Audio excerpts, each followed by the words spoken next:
Too often, we keep our life so tightly gripped between our own fingers, afraid that it will all fall apart if we don't. And it's just not true.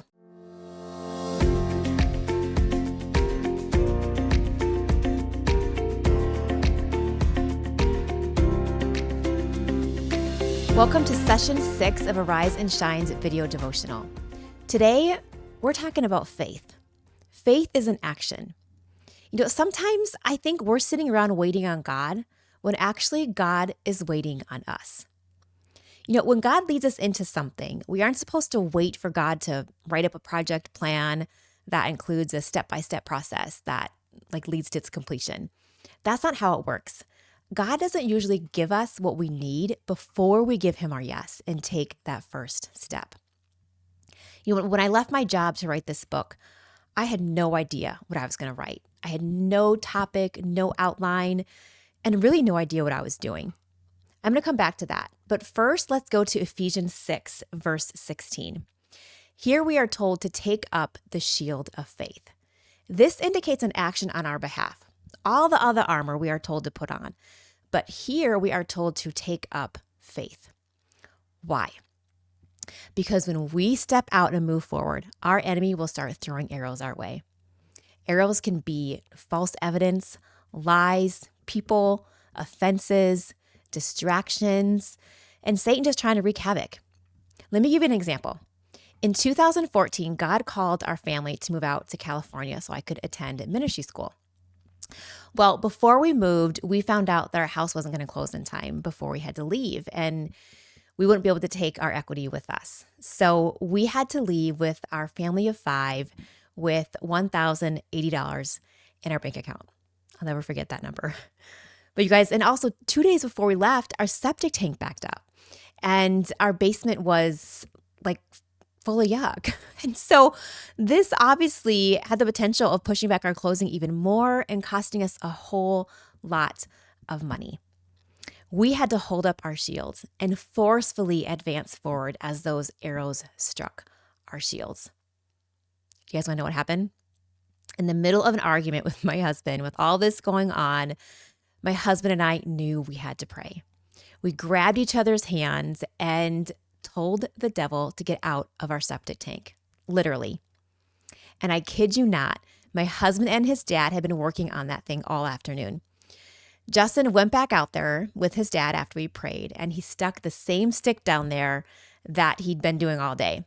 The very moment he did, all the yuck got sucked down, and it was completely resolved. Faith can move mountains, but it's not until we take up our shield and move forward. I want to tell you a story. It's not my story. I stole it from a movie. I'm actually going to read you an excerpt from chapter 6 of my book. It is a story about what's actually from the movie Crash. And there's a little girl that captures our hearts towards the beginning. Her name is Elizabeth. And her family is introduced into the movie when her father came home from work and went into her room to say goodnight. He found her under the bed with her pillow and blanket where she'd intended to stay all night. When her dad asked her why she was hiding under the bed, she explained that she thought she heard a gunshot. Elizabeth and her family had a traumatic experience when bullets came through Elizabeth's bedroom window in their previous neighborhood that they had just moved from. Her father began to tell her a story about a fairy who had given him an invisible cloak when he was 5 years old. He said the cloak was impenetrable, that nothing could hurt him. He told her that he'd forgotten to give it to her on her 5th birthday and asked her if she wanted it. As he helped her out from under the bed, he sat her up and began to pretend to untie the cloak from his neck and drape it behind her. Then he fastened it around her neck. Then she confidently laid down as her dad tucked her in, and she peacefully went to sleep. Later in the movie, Elizabeth saw her dad pull into the driveway from work. A man who had accusations against her father had been watching his house, waiting for him to get home. Before Elizabeth made it out the door to greet her dad, the man walked toward him and pointed a gun at his face.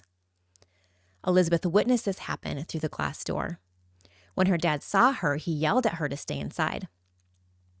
As Elizabeth's mother began to approach the door from inside, Elizabeth yelled to her, "He doesn't have it. I have it. He doesn't have the impenetrable cloak. Before her mother could stop her, she ran out into the driveway and jumped into her father's arms. At the same moment, the gun went off.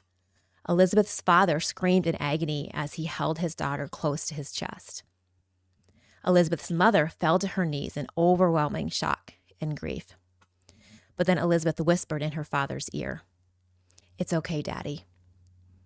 After she spoke, her dad held her back from his chest as he looked at her face and then examined her body. There was no mark on her. As the shooter stood in awe, they left him and began to walk inside, Elizabeth still in her father's arms. As they walked through the door, Elizabeth said to her dad, "It's a really good cloak." Guys, I'm glad I didn't turn the movie off after that. I almost did after she got shot. I'm known to turn off movies, but I yelled like, "Are you kidding me?" But you guys, I did pause it after this scene. It had been 2 weeks since God told me to leave my job. It was January of 2023. I was homeschooling my kids, working a full-time job, and I had just enrolled in a writing school. I planned on doing all three. The Lord knew better, but I was obedient to the Lord's leading through a dream to leave my job. I'm going to tell you the dream. It's actually a pretty simple dream. My boss was sitting in the passenger seat of my car. He was leaning over in front of me while I was driving, just like flailing his arms and yelling obnoxiously right in front of me. And I kept pushing him out of my way, like back to his passenger seat, telling him to stop because I couldn't see where I was going. The dream seemed clear to me. My job was in the way of where I was headed, but it was a big deal to leave my job because I actually liked my job and we needed the income. So I asked the Lord. I said, "Lord, you got to tell me again," because I wanted to be sure-footed. I did not want to be faced with doubt if things got tight. So within a week, my husband had been reading in the Gospel of Luke, where Jesus was sending out his disciples to minister. And as he was reading, I walked into the room and he asked me, he said, "What do you think Jesus meant when he said, 'Don't stop to greet anyone on the road'?" When he asked me that, something quickened in my spirit. We didn't talk too much about it, but that afternoon, I got alone with the Lord and I looked up that passage myself. This is what it says. It's Luke 10:2-4. Jesus said, "The harvest is great, but the workers are few. So pray to the Lord who is in charge of the harvest. Ask him to send more workers into his fields. Now go and remember that I am sending you out as lambs among wolves. Don't take any money with you, nor a traveler's bag, nor an extra pair of sandals. And don't stop to greet anyone on the road." Jesus told his disciples to not greet anyone on the road because he had sent them on a mission, and he did not want them to waste time or be sidetracked. My job was doing just that. This word from the Lord confirmed that God had told me to leave my job, but it also gave me a promise. He told me not to worry about our needs. He said no money bag, no traveler's bag, no extra pair of sandals. In other words, he was going to provide, and I was not to worry about it or prepare. And guys, when I watched this movie, it gave me a beautiful picture of childlike faith. And he was asking me to have the same. You guys, it wasn't about fairies and magical cloaks. It was the power of childlike faith. Not for a moment did Elizabeth pause and question the power of her cloak. Her father told her it would make her invincible. Of course it was true.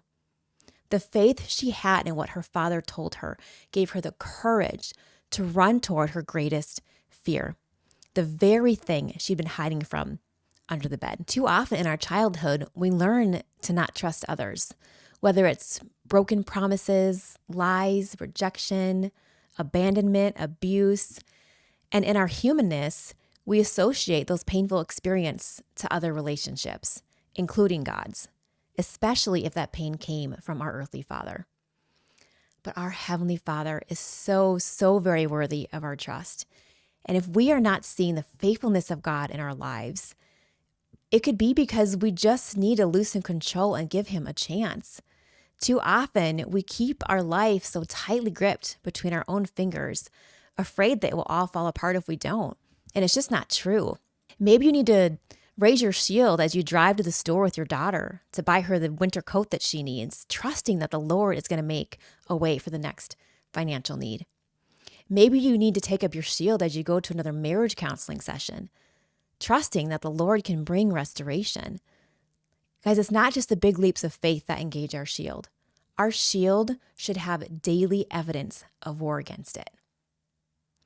Guys, that is it for today. In session 7, we are going to talk about the helmet of salvation, what it has to do with our thought life, and answer some questions like, does Satan know our thoughts? How do we change our thoughts? And how do I live with peace of mind instead of worry and anxiety? Guys, thanks for being here. If you do not have my book yet, it's on sale, 30% off on my website through the end of April. You can get your signed copy there. Also, if you'd like to invite me to speak at your church event or women's group, you can put a request in on my website at jamiennthompson.com. Guys, thanks for being here. If this message taught you something, blessed you, ministered to you, please help me get it out by sharing it with others. You can also like and subscribe to help me spread the word.